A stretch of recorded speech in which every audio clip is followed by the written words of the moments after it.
السلام علیکم. زه ایملیار ساجد یم. تاسو ته ښه راغلاست وایم. دا د ایچ ټي ایم ایل د کلاس 15مه ویډیو ده. په دې ویډیو کې به موږ او تاسې زده کوو چې څنګه کولی شو په خپل ویب سایټ کې یا خپل ایچ ټي ایم ایل فایل کې ویډیو راوړو او یا هم ایډیو اضافه کړو. نو ځو موږ د ویډیو د راوستلو لپاره د ویډیو ټیګ لرو. نو تاسې به راشئ ویډیو په نوم چې کوم ټیګ ده هغه به ولیکئ او دا به بیرته کلوز کړئ. اوس به راشئ د ویډیو کوم سټارټ چې دی موږ سره دلته دننه د همدې ټیګ کې به تاسې اس ار سی ایکول ټو ډبل کوټس واچوئ او دغه ډبل کوټس کې د ویډیو هغه ادرس ولیکئ کوم ځای کې چې تاسو سره ویډیو موجود وي. ما سره په همغه فایل کې کوم فایل کې چې ما د ایچ ټي ایم ایل فایل جوړ کړی همغه فولډر کې ما سره ویډیو موجود ده. نو زه ورته لنډ دغه ویډیو نوم لیکم نو هغه به ما سره دلته شو کیږي. دا ما سره هغه ویډیو ده. دا ما راواخیستو. تاسې ګورئ ویډیو موږ سره ټیګ دی. همدې ټیګ کې دننه اس ار سی یا سورس چې کوم الیمنټ دی موږ سره کوم اټریبیوټ دی دلته به دننه تاسې د هغه ویډیو اډرس لیکئ. له هغه نه وروسته به تاسې دا ټیګ کلوز کړئ. خپل فایل به سیف کړئ. را به شي ریلوډ. نو تاسې ګورئ چې هغه ویډیو دلته موږ سره لوډ شو. ویډیو ډیر غټ دی. زه راځم دې له پراخوالی ورکوم. وایټ ایکول ټو زه ورته 1500 پکسله لیکم. سیف راځم دلته ریلوډ. نو تاسې ګورئ چې زموږ ویډیو په دې سایز یا په دې اندازه دلته راغی. اوس دا ویډیو موږ سره نه پلی کیږي ځکه دې لپاره کنټرولز نشته. د کنټرولز د ورکولو لپاره به بیا هم تاسې همدغه ټیګ ته راشئ. فاصله به ورکړئ. موږ سره یو بولین اټریبیوټ دی د کنټرولز په نوم باندې. تاسې به کنټرولز ورته ولیکئ. خپل فایل به سیف کړئ. را به شئ ریلوډ. نو تاسې ګورئ چې دلته موږ سره کنټرولز موجود دي او موږ کولی شو د دې په ذریعه خپل ویډیو کنټرول کړو. که وغواړو چې دا پلی کړو نو په پلی بټن باندې کلیک کوو. موږ سره زموږ ویډیو پلی کیږي. که غواړو ودرو نو پیوز باندې کلیک کوو. دا به موږ سره ودرېږي. همدا ډول موږ کولی شو دې ساحې څخه د دې اواز کم کړو یا د خپل ویډیو فل سکرین ته واړو. بل کنټرول نه علاوه موږ اټو پلی هم لرو.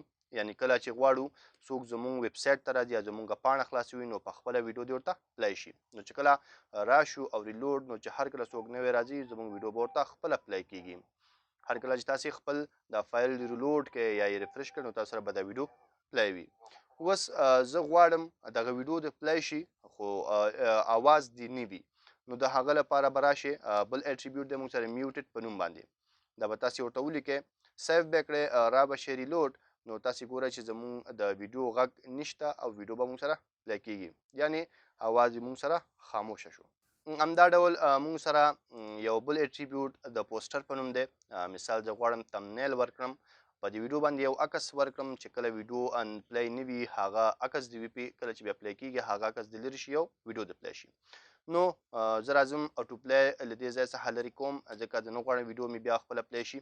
او زه دلته راځم پوسټر په نوم باندې به تاسې اټریبیوټ ولیکئ. ایکول ټو ډبل کوټس کې به تاسې د هغه عکس اډرس واچوئ کوم عکس چې تاسو غواړئ پر ویډیو راشي. نو په دې فولډر کې ما سره یو عکس دی د ایمیج ډاټ پي ان جي په نوم. دا تاسې پوره ورته لیکئ. سیف او را به شئ ریلوډ. نو تاسې ګورئ چې اوس زموږ پر ویډیو باندې عکس موجود دی او کله چې بیا موږ خپله ویډیو پلی کوو نو عکس لرې کیږي او موږ سره ویډیو پلی کیږي. په دغه طریقه تاسې کولی شئ عکس باندې ویډیو باندې عکس راولئ تر څو چې کله هم تاسې بیا صفحې ته څوک راځي نو په هغه باندې به یو عکس وي یو پوسټر وي چې د هغه ویډیو نمایندګي کوي. له هغه نه وروسته بیا کولی شي پلی بټن باندې کلیک کړي او تاسو ته ویډیو پلی شي. نو په دغه طریقه موږ کولی شو په خپل ویب سایټ کې یا په خپل ایچ ټي ایم ایل فایل کې ویډیو انکلوډ کړو یا راولو. بل موږ سره ایډیو ده. ایډیو څنګه کولی شو موږ خپل ایچ ټي ایم ایل فایل کې راولو. د هغه لپاره راځو موږ د ایډیو په نوم یو ټیګ لرو. د هغه څخه کار اخلو. نو راځو خپل بریکرز به خلاص کړئ او دلته به ورته ایډیو ولیکئ. دا بیرته کلوز کړئ. را به شئ دا ټیګ به هم کلوز کړئ. اوس د همدې ټیګ دننه په تاسې د هغه ایډیو فایل ادرس ورکړئ کوم ایډیو چې تاسو غواړئ خپل پیج کې پلی کړئ یا خپل پیج کې راولئ. نو همغه میتود د اس ار سی به لیکو ایکول ټو ډبل کوټیشن کوم ځای کې چې تاسو سره ایډیو موجود وي د هغه اډرس به تاسې ورکړئ. ما سره په همدې فولډر کې کوم یو کې چې ما سره د ایچ ټي ایم ایل فایل موجود دی یو ایډیو هم شته ټریک په نوم باندې. دا به زه راخلم. دا موږ سره یو ایډیو فایل دی. دا به تاسې پوره نوم ورکوئ. دا چې راواخلو سیو یې کړو را شو ریلوډ نو تاسې ګوره چې دلته موږ سره هېڅ تغییر هم رانغی. ایډیو کې خو نه عکس وي نه ویډیو وي، نو ځکه دلته موږ څه شو نه شو. کله چې موږ راشو دې له کنټرولز ورکړو، دې لپاره به هم تاسو کنټرولز ولیکئ، سیو یې کړو او ریلوډ، نو دلته به تاسو سره د ایډیو لپاره کنټرولز راشي چې تاسو کولی شئ د دې لارې خپل ایډیو کنټرول کړئ، چې څنګه کولی شو ایډیو پلی کړو او د هغه ساوند څنګه کنټرول کړو، تاسو سره به دا موجود شي. اوس چې کله راشو پلی باندې کلیک کړو، نو موږ سره به زموږ هغه ایډیو پلی کېږي.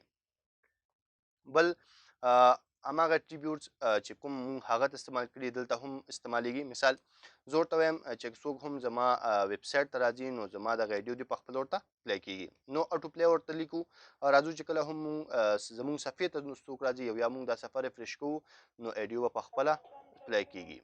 همدا ډول زه غواړم چې ایډیو دې پلی شي خو اواز دې نه وي، غږ دې نه وي، نو راځم هماغه میوټډ کوم اټریبیوټ چې د هغه استعمالوم، او کله چې ریلوډ کلیک کوم نو ما سره خو ایډیو پلی کېږي خو ساوند به نه وي او هغه به بند وي. همدغسې یو بل اټریبیوټ چې هغه موږ کولی شو ویډیو کې هم استعمال کړو، هغه د لوپ دی. زه غواړم چې کله هم دغه ایډیو ختمیږي هغه د بیرته دوباره شروع کېږي، یا چې کله هم غواړم ویډیو زما پای ته رسیږي یا ختمیږي هغه د بیرته د سره شروع کېږي، نو د هغه لپاره موږ لوپ لګوو.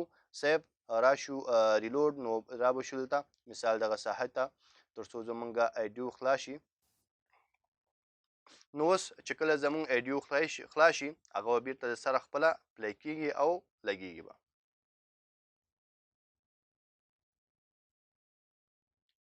ایډیو پای ته ورسېد او بیرته پلی شو. همدا لوپ مونږ کولی شو ویډیو کې هم استعمال کړو. ما دا ویډیو کمنټ کړی و، کمنټ ترې بیرته لرې کوم او دغه لوپ دې ته هم لګوو چې څنګه یو ویډیو کې مونږ سره لوپ راتلی شي. نو زه راځم ویډیو ته او ویډیو کې هم زه ورته لوپ لګوم. لوپ هم مونږ همدلته دننه ویډیو ټیګ کې لګوو.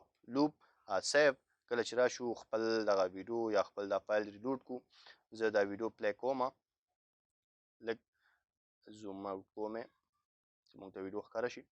نو زه راځم دغه صحیح وروسته ګوره کله چې زموږ ویډیو پای ته ورسېږي بیرته به خپله شروع کېږي.